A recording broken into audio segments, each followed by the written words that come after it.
Chapter 19, Part 2, Cardiac Physiology, Screencast 5. The topic of this screencast will be cardiac output. Cardiac output is an extremely important cardiac variable, and what it actually is the measure of blood pumped by a single ventricle in 1 minute. Typically, this is a flow variable. And whenever we're talking about flow, it's always going to be some volume per unit of time. Another thing that is important about cardiac output is it's telling us how effective the cardiovascular system is overall. During exercise, we should see a pretty significant increase in healthy individuals. And how we calculate cardiac output is going to be heart rate times stroke volume. So previously, we saw a stroke volume of about 70 mils per beat. Here, we're going to add heart rate, 75 beats per minute. And that gives us a value of 5.25 liters per minute or 5,025 mils per minute. Either is an acceptable way of expressing cardiac output as, once again, volume per unit of time.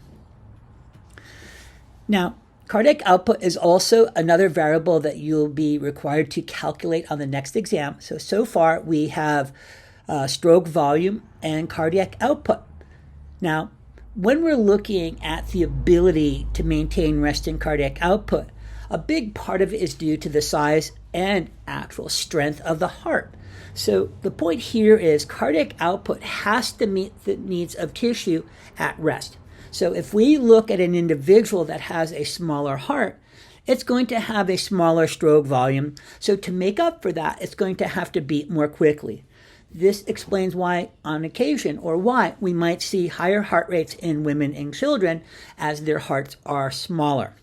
Individuals with stronger hearts will have a larger stroke volume and slower heart rate. Notice, stronger, not bigger. That's a really, really important thing to keep in mind. We'll talk about something called afterload, and that will cause a heart to become larger. Okay, not necessarily stronger. Here, what we're actually looking at is an adaptation to endurance exercise as the heart becomes stronger. An example of this, if you ever look at an endurance athlete, they have stronger hearts because their hearts are bigger, but it's bigger due to a challenge overload, not necessarily a pressure overload. That is an important thing to keep in mind when we're talking about a large heart. I prefer to use stronger as healthier. Now, cardiac reserve, what that actually means is how much above rest can someone increase cardiac output. This is going to be the difference between cardiac output at maximal exercise compared to cardiac output at rest. Now, during exercise, we're going to see an acceleration of heart rate, but stroke volume will also increase during exercise. So this is kind of giving us an idea of how much exercise an individual is actually capable of doing. So example, if we look at a typically healthy non-athlete, we're probably looking at an increase max in cardiac output fourfold. Whereas an athlete can actually increase their cardiac output by 7 times. So let's kind of think about 5 liters per minute. Remember, 5 liters is approximately total blood volume. So that would be 35 liters per minute or 17 and a half 2-liter bottles of pop, just to kind of give you an idea of the volumes we're talking about here. Now, what we're going to look at next are what are some variables that actually have an impact on heart rate. We're going to use the term chronotropic. So these are agents that will change heart rate. And generally what we're looking at is how these agents will have an impact on pacing or nodal cells. Generally, we're going to be looking at the autonomic nervous system or hormones.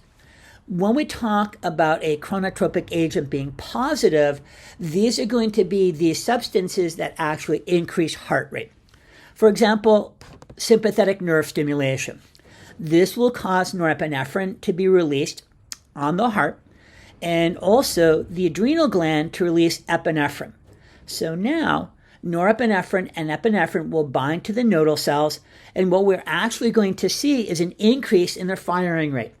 If we take a little bit deeper dive into what's happening, the receptors here are beta-1 adrenergic receptors. Remember, they are excitatory, and we're going to see an increase in heart rate.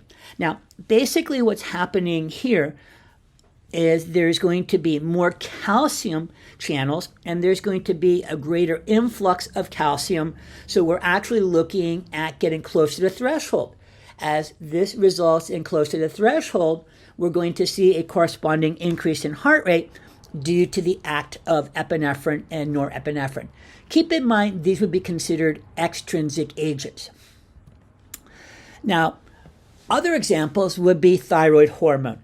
One of the things that thyroid hormone actually does, it increases the number of beta-1 receptors. So now there are a greater number of receptors, and that will be easier for epinephrine and norepinephrine to bind to them, resulting in an overall increase in heart rate because there's more of these receptors that can be impacted. Now, another example would be caffeine. Now, what caffeine does is going to inhibit the breakdown of cyclic AMP. So let's kind of take a look at the mechanism here. And so because there's going to be more cyclic AMP, we're basically going to see more activated protein kinase enzymes and more calcium channels open, hence an increase in heart rate. If we look at nicotine, nicotine as a stimulant is going to increase the release of norepinephrine. So now I'm going to have more norepinephrine binding to the beta-1 receptor, and this is going to result in more of this happening, once again, an increase in heart rate. Now, if we look at cocaine, cocaine is actually going to inhibit the reuptake of norepinephrine. So now I'm going to have a greater amount of norepinephrine available to continue this increase in heart rate. So really the impact here is on these beta-1 receptors, specifically due to epinephrine and norepinephrine. Now, negative chronotropic agents are going to be those that result in a decrease in heart rate. The biggest one is going to be parasympathetic activity. Now, parasympathetic axons are going to release acetylcholine onto nodal cells. The acetylcholine will bind to these muscarinic receptors, and they are actually potassium channels. These channels will open. I'm going to have potassium exiting the cell. So now I have a positive ion that's leaving, and that's going to create a state of hyperpolarization, making resting membrane potential more negative. This results in a longer time for the nodal cells to reach threshold, resulting in a much lower heart rate. An example would be those drugs known as beta blockers. What these drugs do, they actually interfere with epinephrine and norepinephrine by binding to beta receptors. Anyone on a beta blocker, and generally this would be someone that has high blood pressure, or more commonly, someone that has just recently had a heart attack or myocardial infarct. So one of the mechanisms here is that we will see a fairly significant decrease in heart rate. I've worked with cardiac patients that had a resting heart rate in the mid-50s, and this is not due to exercise training. This is due to the drug that they're taking, and the beta blocker is sitting on these beta-1 receptors, so epinephrine, norepinephrine cannot bind, hence a lower heart rate. Now, there are a number of reflexes also that might come into play. I'm not going to spend a lot of time on these. If we look at the baroreceptor reflex, we're going to be looking at this in much greater detail in the next chapter, and it is the neural reflex we have to respond to changes in pressure. And basically, we're going to have within the cardiac center the impact on sympathetic and parasympathetic activity based on the input coming into the cardiac center. Now, there's also another reflex that's known as the atrial reflex, and this is designed to protect the heart from overfilling. Now, there's these baroreceptors, or let's call them stretch receptors, in the wall of the atria, and when there's an increase in venous return, these will be stimulated. This is actually going to send signals to the cardioacceleratory center, and that is going to result in an excitation or increased activity of sympathetic activity to the heart. Heart rate will increase in an effort to move blood more quickly through the heart, resulting in less atrial stretch.